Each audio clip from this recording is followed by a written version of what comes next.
CEE Brown in your face. Have you heard of Everything at Once? Do you know about Everything at Once? It's internationally known. Aliens listen to it. It's the best ever. If there's something you're looking for in the 814, or feeling a little bored and think there ain't no more, check out Everything at Once and allow it to be your source. It's that raw podcast that's always showing support, highlighting the scene. No need to take I-90 to Peep or 79 to see how it be. Interviewing your locals with mindsets that are global. Innovators and creators on every single upload. So much going on in the EPA.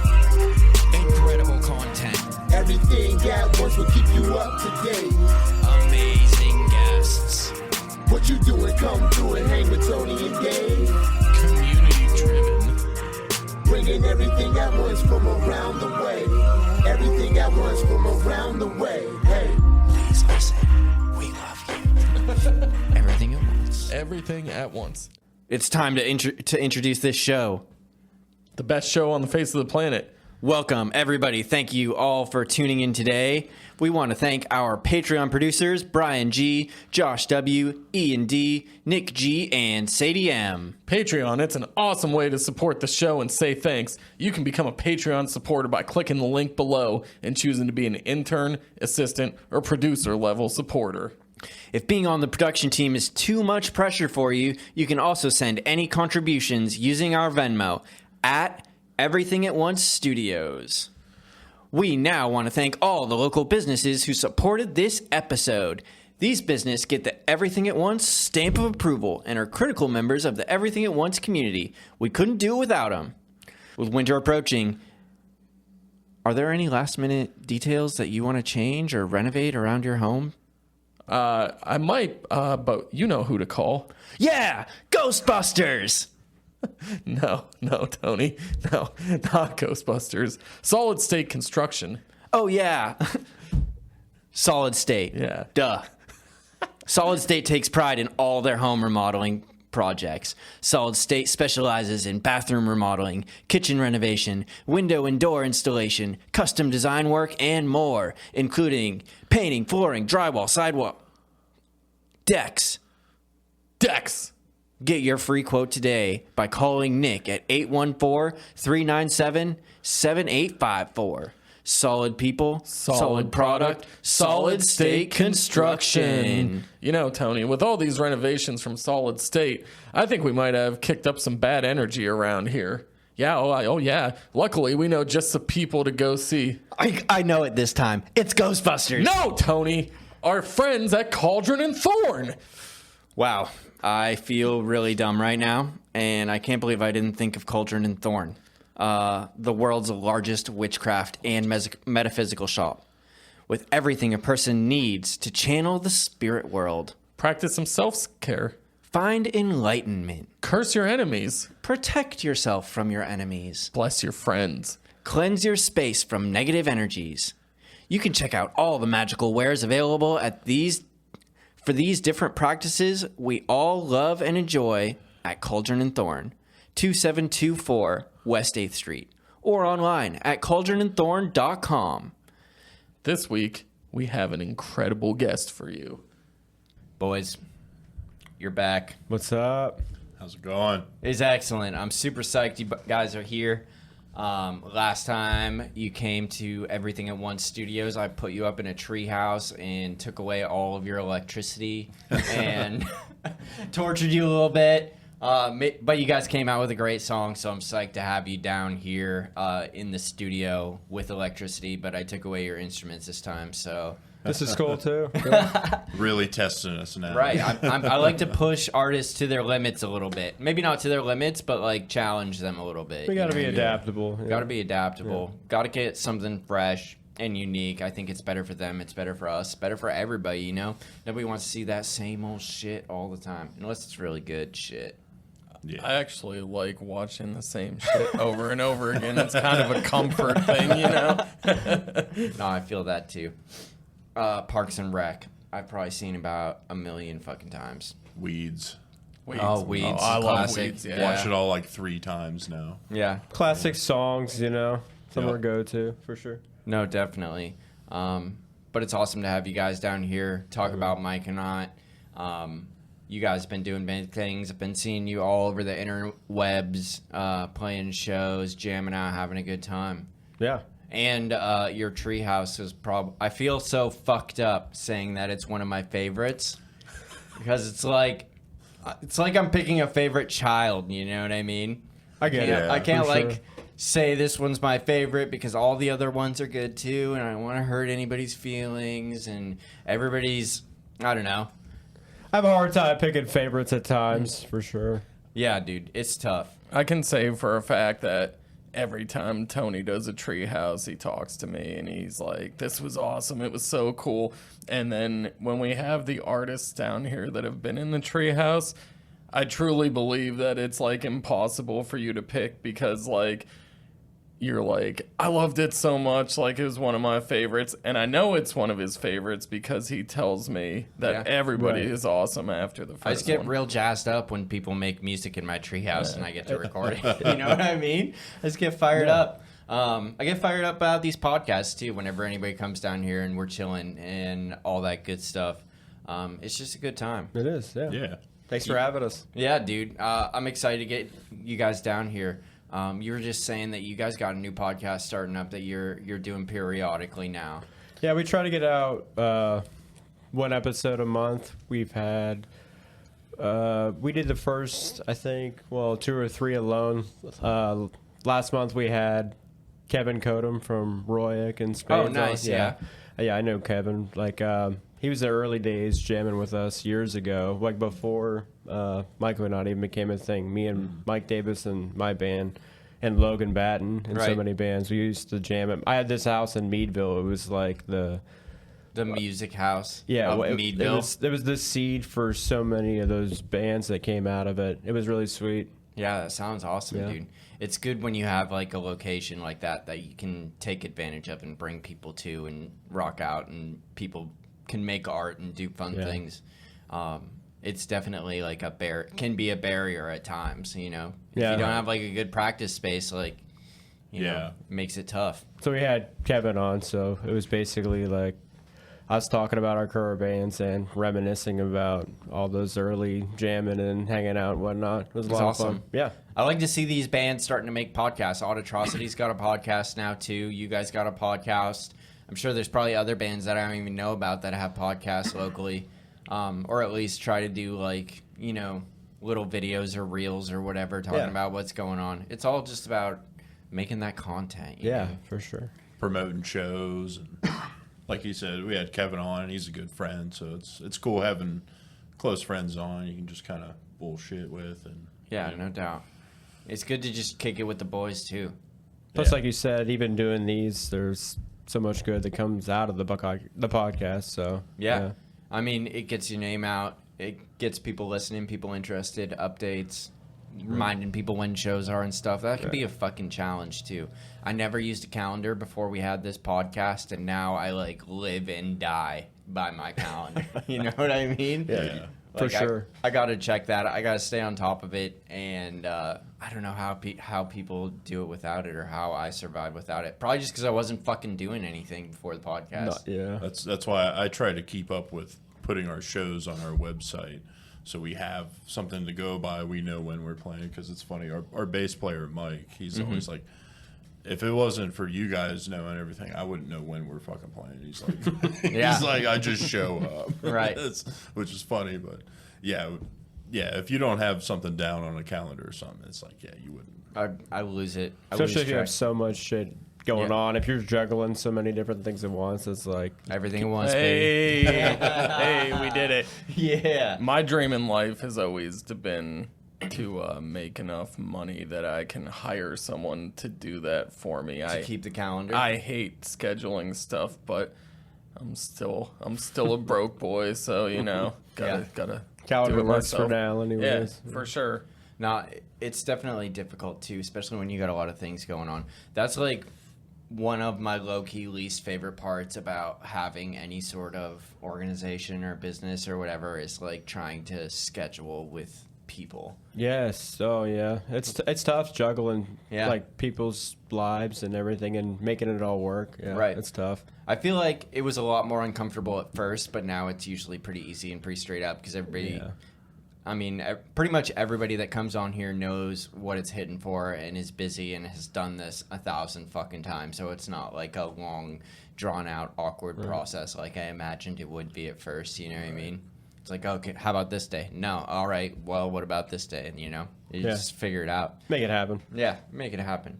Like that's how it was last year when we did the Treehouse, because we had a date set and then we had to change it, I think, once or twice. Yeah. Izzy with work and Right. Yeah, Right. And weather's always a factor out there, too. Yeah, for sure. Yeah. But it always ends up working out. It's just a matter of rearranging and putting like that 5 minutes of time. Everything that I do, I feel like is worse in my head before I actually do it. And then once I actually do it, it's like, okay, that was like 2 minutes of my life. Not a big deal. Right. Not this like huge, drawn out, anxiety provoking process like I imagine it to be. You know? Yeah. So tell me about this this festival you guys got going on. So this is the second annual Light Up the Darkness Festival. Last year we had it at the Green Space in Meadville, which was a new stage they built. It's pretty sweet. It's Where's that at? Like downtown? it's Voodoo on Arch Street. It's like right next to it.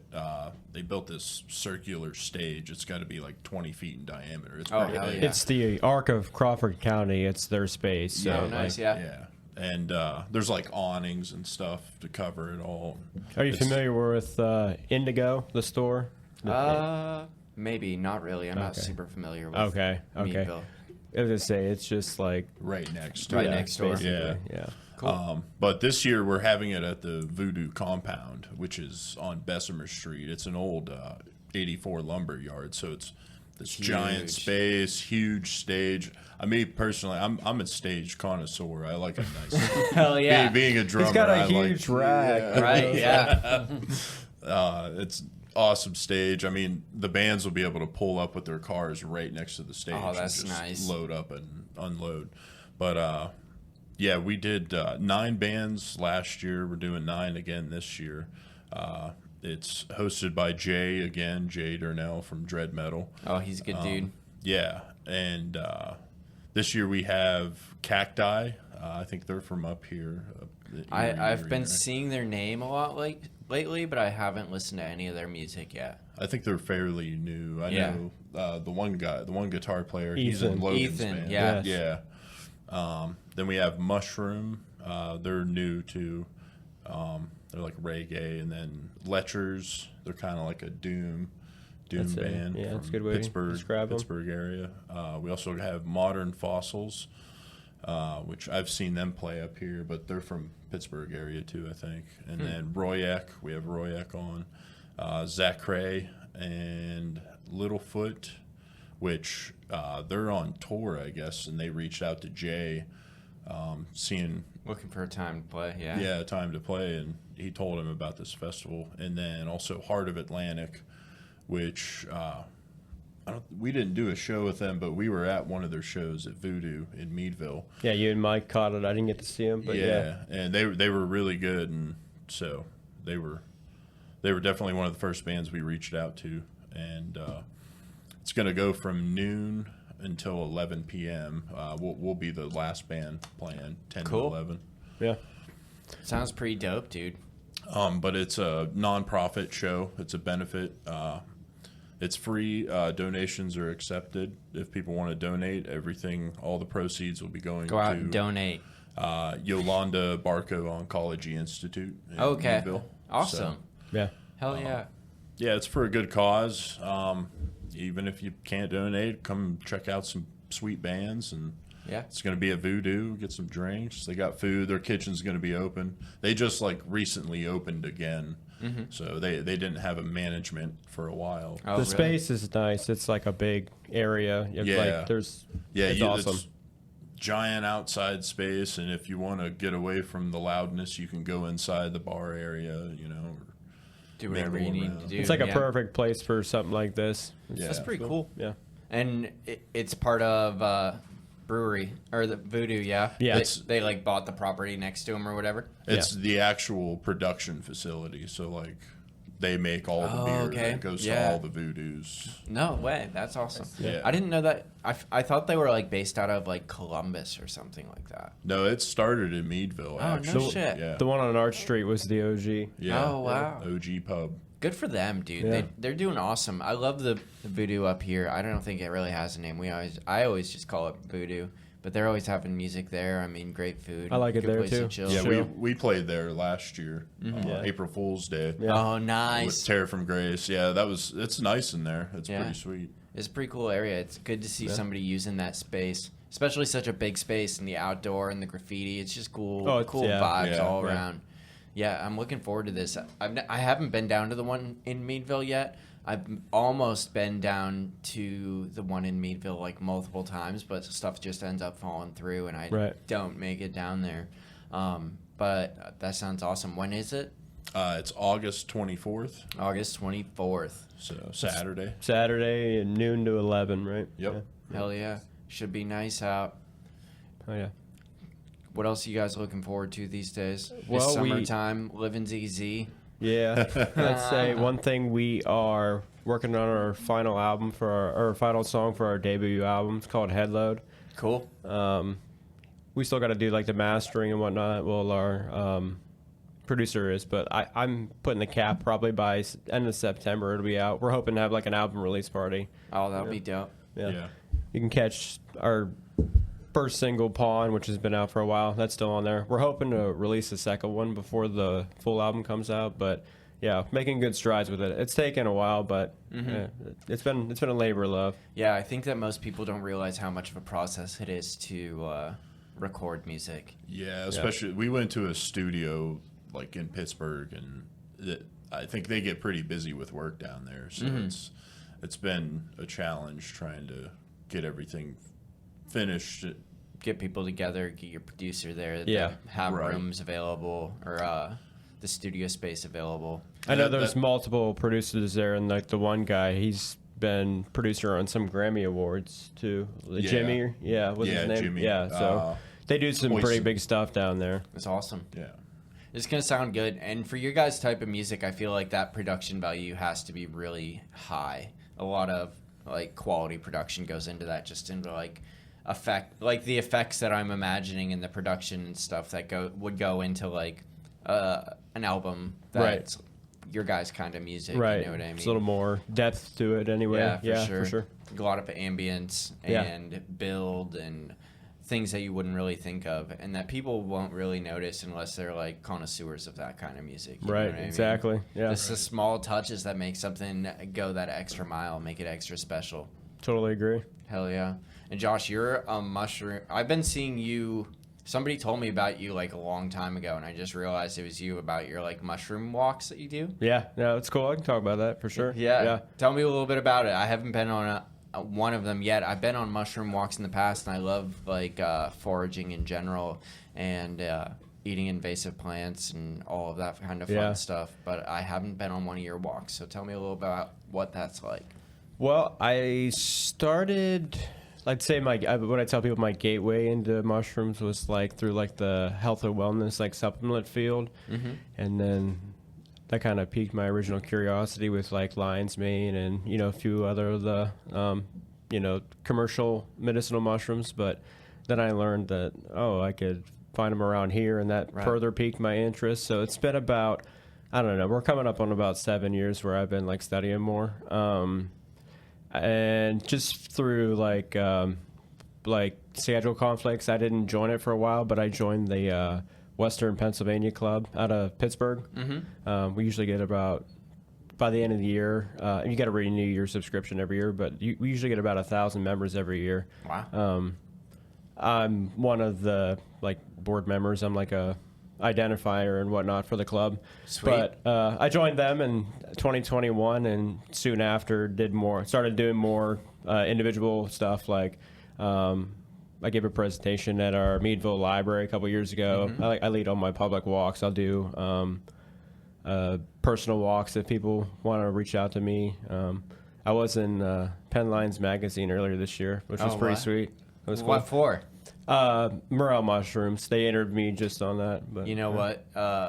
what brought this up was my friend Javed, who is from India, but really interesting dude, former professor at Youngstown University, and he was telling me something about your walks and that you know the location of like every mushroom around here, and especially the morels. Oh, that's awesome. That's probably what he must have came in contact with that paper, but that's awesome. That's cool. Yeah, I enjoy it so much. Usually, well, I scheduled, like I'll select a certain amount, and then like I said, people could reach out to me if they want me to like do like a private walk for them. But I've done 2 so far. I did 2 in the spring, and then I'm doing 1 here. Let's see, just in a few weeks for a summer one, and then I got 2 in the fall. So I'm kind of covering each of the seasons anyway for different seasons, different mushrooms. But usually I get, I don't know, anywhere like 20 to 45 people. That's go amazing, out. Oh, dude. it's awesome. That's we'll go so out. cool. You can stay with me as we go. We talk about, obviously all the identification, how to find them, what do they grow, like the habitat, what they grow with. And then we bring them back to the table at the end, and then we just talk about them. And if certain people want to take some home, they can. But yeah, it's a great time. Just get out in nature, enjoying nature with people. It's good exercise. It's awesome. John's been on a couple. I'll join them sometimes. I'll wear our band T-shirt. There you go. Nice. I'll be like, we're in a band. This is how much we actually like mushrooms. Yeah. Yeah, the one time it was last spring, he came on one and he wore the shirt, and they kept asking him questions about the mushrooms. And he'd be like, I don't know, but we're in a band, so That's hilarious. I haven't gone recently, but I used to very heavily try to get morel mushrooms during the spring, because I know like a spot that they're supposed to grow at, but I never fucking see them there. So I tried for like 2 or 3 years in the spring, like waiting for till it's like 60 70 degrees, and the ground's starting to warm up, like first couple days like that, going out there and trying to find them, and I never do. And then I kind of lost hope, so I haven't been going as hard, but I still, like, whenever I see them out, I go grab something. Like the other day, or a couple weeks ago, I found a bunch of oyster mushrooms, and some lady was watching me harvest them, and she's like, "What are you doing?" Yeah, that's gonna kill you, dude. Like, that's poison. Are you sure about that? Those might be poisonous mushrooms. I'm like, no, these are good. These are oyster mushrooms. She's like, what? Oyster mushrooms? Like the ones I get at Wegmans? I'm like, just like those ones. These are free. I don't know about that though. Yeah, it's hilarious. I found a couple chicken of the woods. A bunch of reishi grows around this neighborhood. Nice. That's awesome. Puffballs. It's fun. It's kind of like Easter eggs for adults, or kids too. I get a lot of kids that come and they, are passionate about it too. It's a lot of fun. Yeah. Gets you outside, gets you walking through nature, and it's good information, especially like to share with people, because I feel like, I don't know, I remember that shit like pretty well, how to identify plants and mushrooms and stuff. Yeah. So I feel like obligated to share that if I'm ever out with somebody and like we're walking through the woods and I see a chicken of the wood or something like that. It's like, oh yeah, you're helping provide food for people, and you never know, you could be the gateway to like one of their main passions, because it's really awesome, like you said. So it's easy to get passionate about it. I go all the time. Big, along with music, it's one few things part of my personality that I love. So it's awesome. No, it's great. I enjoy it too. It's good to get out into nature, and I don't go quite as often as I'd like to, but there were a few years, like especially during COVID, I feel like that got a lot of people interested in like hiking and outdoors and edible plants and foraging and mushrooms and all that stuff again. But it's good just to get out there, and it's nice to be like, grab some lunch if you find it.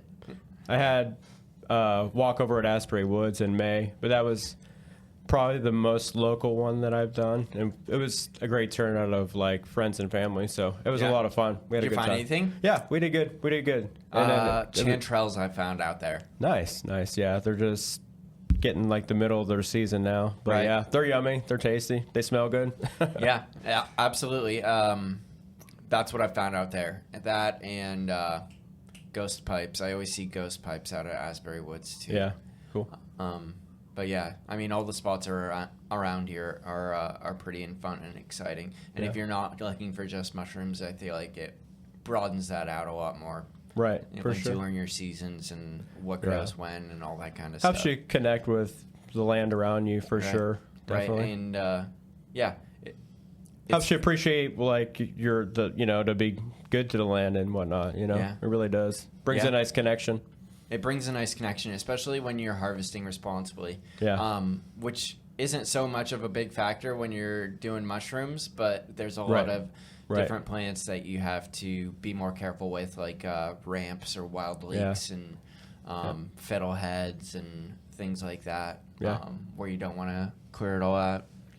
What do you think, Dave? I don't know. I'm not a green thumb. I'm not. I'm not a green thumb but either. What a couple years ago, like this is a true story, but this is like the extent of me as a forager. I was up at the gorge, and like when you get to the top where it's like that overlook, down into the gorge, I found a Twinkie. It was wrapped. Fuck yeah. I ate Nice. it. Wow. It was good. It was packaged. It was packaged. I was hungry. I was like, They this never is go sweet. bad, apparently. I can spot a Twinkie in the woods. This is like kind a, of wild. like a ho-ho or something. Right. Fucking sign me up. I'd like to learn that stuff, but I feel like I always second guess myself. Like I'd go out on a walk, you'd show me this stuff, I'd be like, oh, that's a reishi mushroom, and psych, no, it's not, and I eat it, and I'm in the hospital later that day.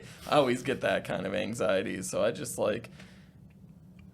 See, I You're can't. like, I know what a Twinkie is. So. I know what a Twinkie is. Yeah, it's wrapped up. It says Twinkie on it. I'm like, this is gonna be good. This is gonna be good. I actually can't grow plants to save my life. That's why I have to find them out in the wild doing their own thing, because the ones that I try to grow just die. Yeah. They don't do well. I've I've tried to grow so many different plants too. I've been actually actively trying to grow a pawpaw tree from seed for the past few years, and I can't get any of my seeds to germinate. And it's sad. I follow the instructions very carefully that I follow on the internet. I give them their hibernation period. I put them in the fridge with a paper towel, all nice and not super wet, but moist enough that they don't dry out. And then I try to plant them and I water them, and they just fucking don't do anything. Yeah, I'm not a green thumb either.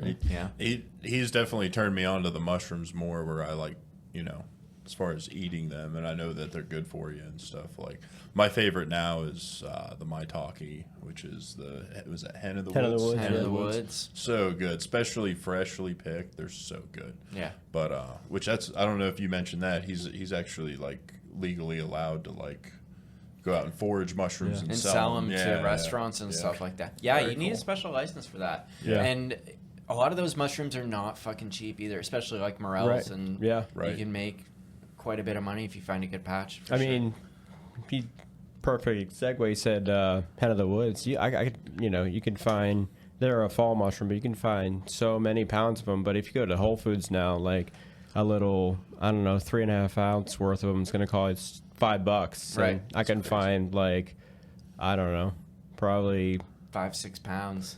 at one setting in a Yeah. whole season. I could probably find 50. Yeah. Hell yeah, that's a lot of time in the woods. But if you know the spots and know where they grow, they're gonna keep coming back. So Yeah. once you find them, that's And a certain secret. ones like them, they're bigger mushrooms. So even if you find just one of them, there'll be a large amount. And right. They that grow could- in a big cluster, a big comb ball yeah, thing. yeah. You can dehydrate them and use them later too. So Right. cool. A lot of mushrooms, I feel like you can't dehydrate. Some mushrooms are better than others. For Same sure. with freezing too. Yeah. Yeah. Can you just pick them out of the ground? I'm sorry, we're on a No, go mushroom for it. kick We're here. on mushrooms. Can you just pick them out of the ground and eat them, or do you need to rinse them off? Or... No, you're gonna want to cook all of them too. Yeah. Okay. See, Yeah. that's why I'd be bad at. I'm glad I asked that. I'm sure you go over it, but I'd pick a mushroom and just wanna eat it eat while it we're right there. walking. Yeah. See, I'm bad at this stuff. Yeah. We have a bunch of bullets that grow around this neighborhood too. Yeah. That are starting to pop up.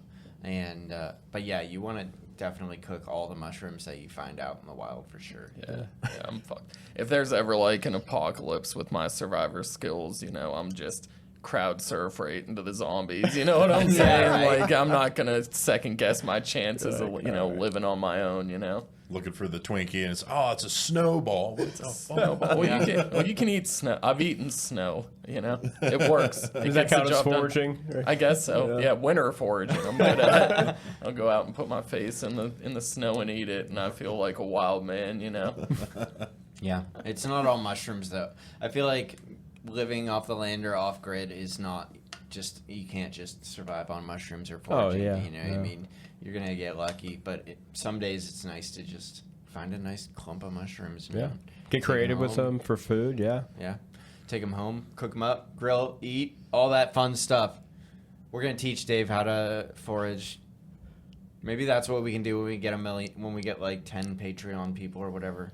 Take me foraging. We'll have Dave prepare and forage mushrooms. I think it'd be cool to go out with, like, I haven't shot in a while, but go out with like a bow and arrow. Yeah. You'd be like, oh, there's some, I don't know, mushroom names. So, like, there's some reishi mushrooms. And I, like, pull back and, like, I got one. Chicken That'd in be the short. wood. There's a chicken. Yeah. Chicken in the woods, hen in the woods. Yeah. A lot of them are named. You could shoot a coral mushroom too. That'd be kind of cool. That'd be kind of cool. All the mushrooms out there. That's funny. That's We a don't good see idea. it definitely has the potential to be a comedic short. Yeah. That we I make could see someday. it for sure. Like, oh, Dave's out hunting. Oh, wow, he's got a crossbow. What's he hunting for? Nope, that's a mushroom. Tricked you all. No, it's good stuff, dude. And it's great that you're sharing that knowledge out there with people because I feel like if it's not, I don't know. I feel like people don't really get interested in that stuff unless they have like somebody around to influence or to role model or show them the way. Yeah. That's usually their gateway for sure. Yeah. Yeah. Nobody's really super interested on the internet. I feel like if I was trying to, if like my personal experience with mushrooms and foraging never would have happened if I was just left to my own devices for sure. Right. Yeah. For most, yeah. So going down to Pittsburgh, 1,000 people in this thing. Mushroom identifier, Josh Mowris, and Myconaut, guitarist. We're here. That's right. Fuck yeah. Oh yeah. So, That's what I got this shirt on too. This is a spore print, mushroom based, but do you ever spore print your mushrooms?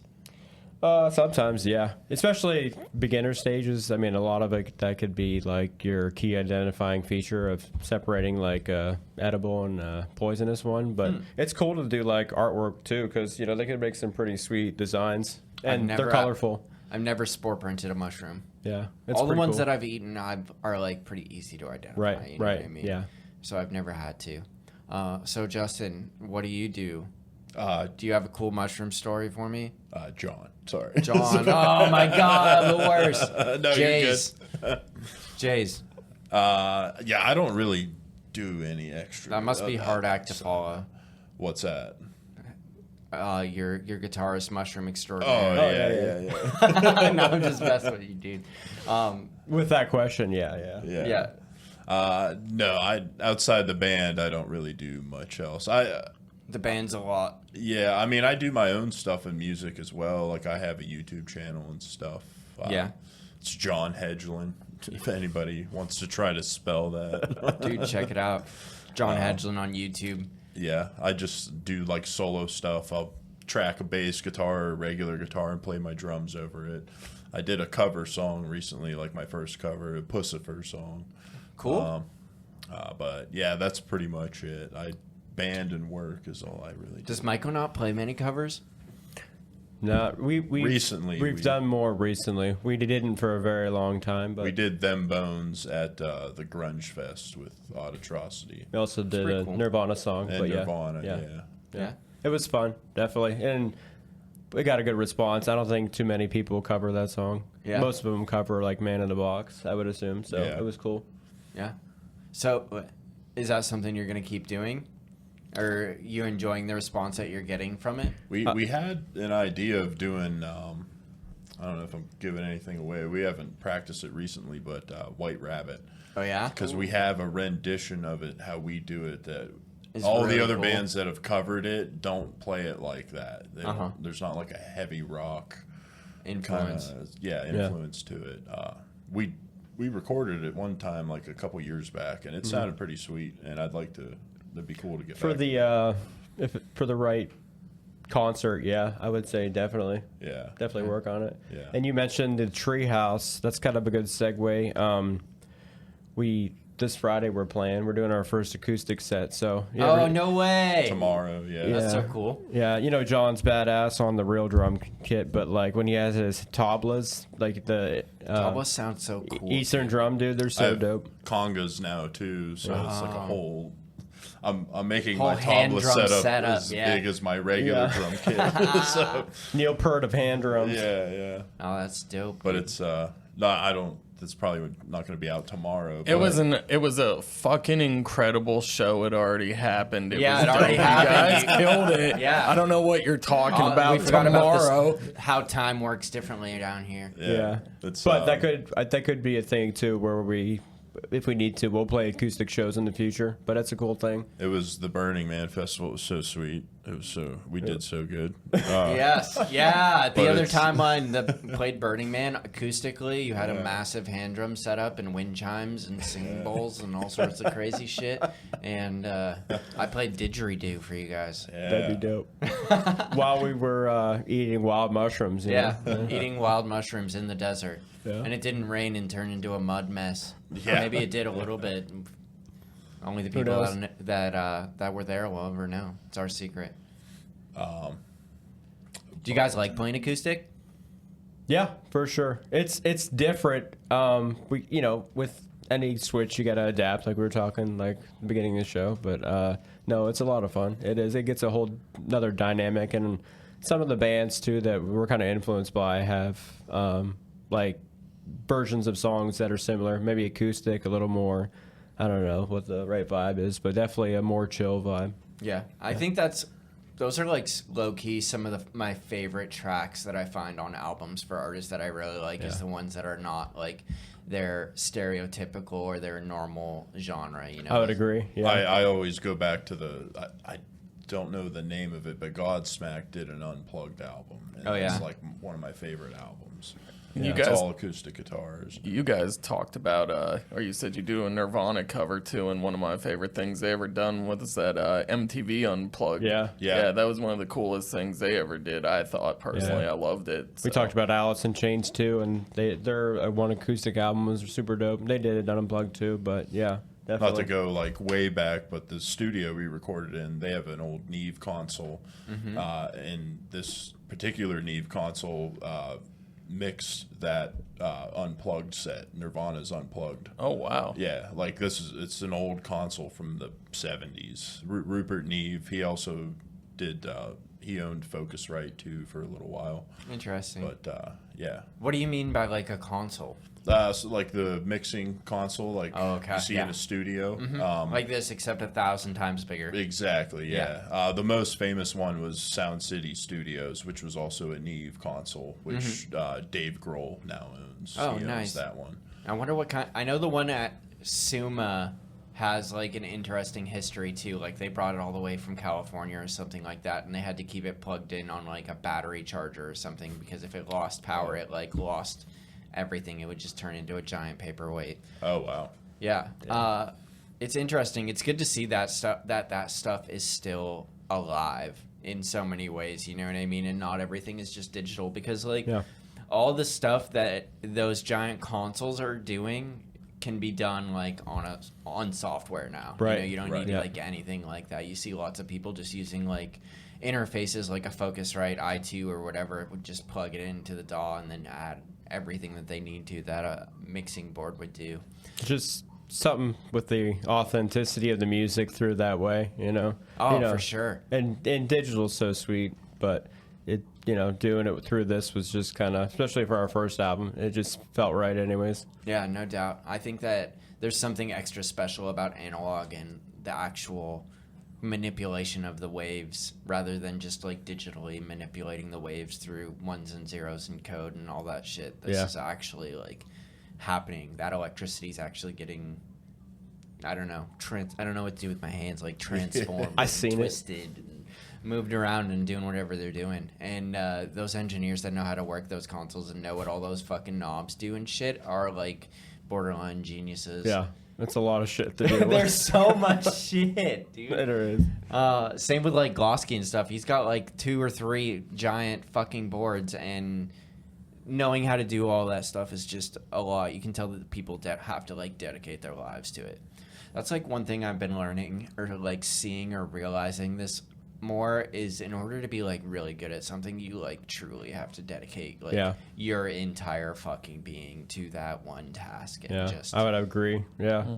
It's hard, you know, juggling a few different things, but like if you really want to master something, you just almost got to get tunnel vision with it, basically. Right. You got to put down that 10,000 hours in to be an expert. Right. And putting in 10,000 hours to any task is just so fucking much. Yeah. Yeah. The worst thing you can do for yourself is like read about, or for me personally, it's to read about like some like genius or savant that at like 6 years old could just like play Mozart intuitively. Because then in my brain, I'm like, well, if this fucking kid can do it, you know, I don't play music, but just like other things, you know, like there's such a small percentage of the population that can just pick something up and do it without having to practice. It's really prominent today too, like in music. Just there's reels all the time of people doing 5-year-olds shit, just blowing me out of the water, and it's like I've been playing for 20 years. And it's like, and they haven't even been alive for 10,000 hours. It's crazy. And another thing that I was listening to recently, though, that what you were saying kind of made me think of is is like putting other people on a pedestal that are better than you at something. You know what I mean? Or just thinking that it's some sort of innate like gift, like they are just better than me as a person. They're more coordinated with their hands, or they're smarter than I am, or they're whatever else that I'm never. Their reaction times are faster, or whatever it is. Rather than recognizing that like it's just a skill issue. You know what I mean? I haven't practiced enough, or I haven't gotten to that level because I haven't worked as hard as they have, or put as much time in as they have, or have been as dedicated as they have, rather than just saying like, oh, they're better than me, so like I need to give up. You know? Yeah, I need to. I see those, and it makes me want to practice, you know, and just play more. I mean, you know, it's fun to joke around. It's like, oh, I see that, and I just go to my room and cry, and I don't want to play the drums anymore. But yeah, no, definitely learn more and practice, get better. But I would say, like, also, that's the great thing about music is it's not just like who could play the fastest or anything. It's, you know, it's as much creativity and feeling and your cohesiveness with your band members and all that. So, and that's kind of, you know, that's more. You're just kind of born with it or not. You know, it's either there or it's not. So it's hard to work on that stuff. So I think there's different things that give music value. So I think it's interest too. Like I firmly believe that anybody can do anything really. It's just the interest you have in it. Yeah. And I just combination of things, definitely. Always been interested in drums. So. The nice thing about art and music in general too is that it doesn't have to be a competition. You know what I mean? Right. And like you were saying, it's not determined by who can play the fastest riff or who can, you know, switch chords or do whatever. The most extreme thing, whatever that is. Yeah. Because there's tons of amazing musicians that keep things very simple and are still very talented and held in high regard. Yeah. In that way, it doesn't have to.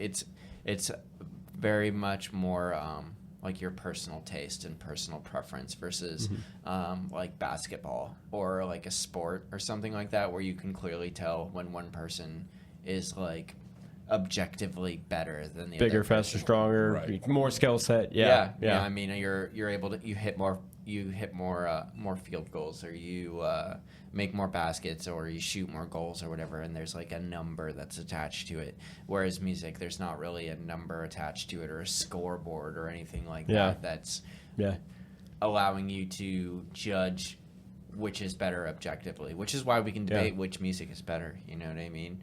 And it can still be fun and interesting, and we don't have to like try and prove each other wrong. I might still try to prove Dave wrong about his music choice, but no, that's fine. I don't care. Right, exactly. That's the whole point, though. That's the whole point. We vary. We like anybody with music and art. Like there's spots where we agree, where we converge, but we have very different musical tastes. So We have a lot of the same musical tastes too, though. It varies. the extremes are a lot different, though. The extremes are a lot different. Yeah. Yeah. Yeah, definitely. Maybe not a lot different. Some of them are a lot different, though. Yeah, I don't like very loud, aggressive metal. It hurts. And I don't particularly love the Beatles. I love the Beatles. I Nice. love the Beatles. What are your guys' thoughts on the Beatles? Good. Thumbs up, thumbs down. I like the Beatles. I wouldn't say like I'm a connoisseur. It's the same thing like with the Dead. Like I love the Dead, but I'm not a Deadhead. Like Yeah. I don't put on their 4-hour-long concert videos from Wembley your pleasure. Stadium. Yeah. Yeah. But I might like put the on the Beatles. 4-hour video from the Dome, though. That would be sweet. Yeah. I might want to check that out. It was the Dead and hours. Company. Yeah, my friend and his uncle just went there 2 weekends ago, and he was, because I am a Deadhead, guilty. Nice. But he sent me videos from the Sphere, and that is fucking incredible. Yeah. Like what they're doing out there. They have like trajectory like speakers. So like I'm sitting here and I can hear something in English, and somebody 5 seats over can hear something in Japanese. Like Right. it's That's that pretty precise there. Yeah. It's freaking insane. The people that put that on and put that whole thing together, like the Sphere in general and the engineering and all of the science and the knowledge that went in to be able to do that, people are fucking crazy. Yeah. Yeah. People are fucking crazy. And that person is probably the person that's dedicated like their whole life Yeah. to that one task. Like, how am I going to figure out how to get this person to hear Japanese and this other person a foot away to hear English? Yeah. Could you imagine if you That were was your life goal? Yeah, I mean, but could you imagine if you were, at that show on like acid or mushrooms or whatever, and you're jamming out and you end up 5 seats over, you start hearing jamming. Japanese, and you're like, oh, you're just totally freaking out. Too much overload. No, that might be a thing, but I feel like I'd just ride with it. I'd just be like, okay, this will be over in a couple hours, Yeah. and life will go back to normal. It comes in hopefully, waves. hopefully, or maybe I'll hear Japanese for the rest of my life, and hey, maybe that won't be the worst thing ever, you know? That's funny to think about, though. I did- Hypothetically, that could happen. Yeah. I did see a video recently where everybody was sitting in the Sphere and they were playing some video where it was like a rocket lifting off. It's like, that'd be wild. Like tripping on some mushrooms, being in there. It's like, that'd be intense. That would be intense. Well, I remember not to show I'm not super old, but I'm in my mid-30s. I'm I remember 5,000/immortal. He's 5,000/immortal. He's a little older than me. But like 20 years ago, I remember going to like a Pink Floyd show at a like an observatory, like one of their light shows, and I was just like so awesome, and I was like, this is the peak. It's never Yeah. gonna get any better than this, and now we have the Sphere. Right. So like everything just keeps pushing forward. Dude, Flaming Lips show was pretty sweet too. The other That's pretty day, sweet. we were just out there. I don't know, a million weeks ago or whatever, depending on which timeline we were on, and they were doing some wild shit out there. And what I was thinking, when you mentioned that Pink Floyd thing, I remember we went to like a laser light show at Hershey Park for Pink Floyd when I was a wee lad, and how underwhelming I thought it was at the time, and my perspective about what I would think about it now. You know what I Right. mean? Yeah. You ever have situations like that where you feel like you take for granted as a child because you just don't have Yes. the understanding of all the shit that actually went into creating this, and now that you're older and you have a little bit more knowledge and can see the effort and the time that goes into stuff, it's like, damn, I didn't really appreciate that because I was a dumb kid. Yeah. Perspective's everything. Definitely. I was 11 or 12, and my uncle took me to a show at the Forward Hall up here, and it was Unearth. Oh, fuck yeah, dude. Yeah, and I didn't know who they were. I loved metal. I always loved metal, but there was like a staircase next to the stage, and Yep. I just kind of sat there because everybody was like kicking each other in the face. Oh, yeah, down in that the sounds mosh like pit. Forward Hall, right? Yeah, so I was just chilling, but like my age now, I'd be down there. I'm not going to be kicking people in the face, but I would at least be down there. Right. You know? But yeah, it's kind of Yeah. a similar comparison, I guess. But No, for Yeah, sure. definitely. I feel like there's a lot of bands like that, and I started to think about this more like recently over the past couple months. All of the bands that have come out of Pittsburgh and Buffalo that I had the opportunity to see at like some tiny fucking club or concert hall that I never did. You ever think? Yeah. It's like, oh damn, now their tickets are, $100 Yeah, to see them at Heinz Field when a couple years ago we could have saw them at like Town Ballroom or Roxy and Theater. Or like 20. Yeah. Well, we were just talking about that, doing the math, 2 weeks ago, because we're in the future. We were talking about this about 2 weeks ago about Billy Strings. He went and saw Billy Strings when he hadn't like blown up yet. He was on the way to tickets blowing were up. like $50, Nice. and now they're like close to $200 to see him at a giant fucking arena at PPG Arena. Or I something. I saw him at Jacobs Pavilion last year in Cleveland. Nice. And those were 60. Oh, that's not too wow. bad. Yeah, it wasn't bad. It's And super nice there. It was weird because there's like the bench seats and then there's a pit area there, and it was all the same price. Yeah. It didn't make sense to me, but that's what it was. No, that was a phenomenal show. Yeah. He puts on a Dude, good he's show. fucking incredible at Yeah. guitar. Seeing him play guitar, if I was a guitarist, I feel like that would be one of those situations where I'd be like, dude, this guy's a god, and I'm never going to be able to do that. You know what I mean? Yeah, and when I think about like stories like Billy Strings or people from like the Pittsburgh, Buffalo area that were small and then they got real big and super famous, I like to remind all the musicians that come on our show that you guys are my best friends. Right. And Of we're going course. to be boys for life, you know? Yeah. We're going to make it. Hey, I'll go bow hunting some mushrooms with you. Hell yeah. That's what I'm talking about. Once everybody's big and famous and we got time to just mess around and shoot mushrooms with crossbows. I'll join. I mean, what are you doing? I'm just here. Make sure you film it and like videotape people watching you because I want to see their face. Oh, Yes. We can't have people watching us. I'll hit somebody. Yeah. That'd be a whole other. I won't do it on purpose, but I'll be like, this is gonna be a funny video. Oh my god, I'm going to jail for like Oops, I missed second the degree mushroom. murder. You know. And now somebody's got a crossbow bolt in their leg. Your Honor, I was trying to shoot a mushroom. I didn't mean to hit that man square between the eyes with a arrow. That would go over extremely well, I think. That's like a solid defense. Just tell him you thought you were quail hunting. Yes, that's worked for famous people in the past. Yeah. I'm not famous. Yeah. Yeah. Well, I don't know, dude. Maybe the Erie judges listen to our podcast. Yeah. I hope not. Hope not. Yeah, that would be ridiculous. Erie judges, if you're listening, we want you on this show. Well, yeah, you should come on and check it out. We'll talk about weird things, and you can give us your ruling. And guilty. Oh man, what was I gonna say? Something about Scott Park. Oh, and all the people just watching too. That wouldn't be good. I was scared the other day. I was at Presque Isle, and I was gonna take off my drone and do some aerial footage, get some aerial footage. That'd be dope. Yeah, and apparently you are not allowed to fly a drone on Presque Isle. And as soon as I set it on the ground, like about to take off, somebody's like, "Whoa, you can't do that here. You need like special permission because it's a state park and it's protected and all the wildlife and all that stuff." I guess I don't know exactly why. Maybe they think a bird will like crash into it and die or something. I don't really understand, but that was a thing, and they told me I couldn't do it. I was a little sad, kind of bummed. Damn.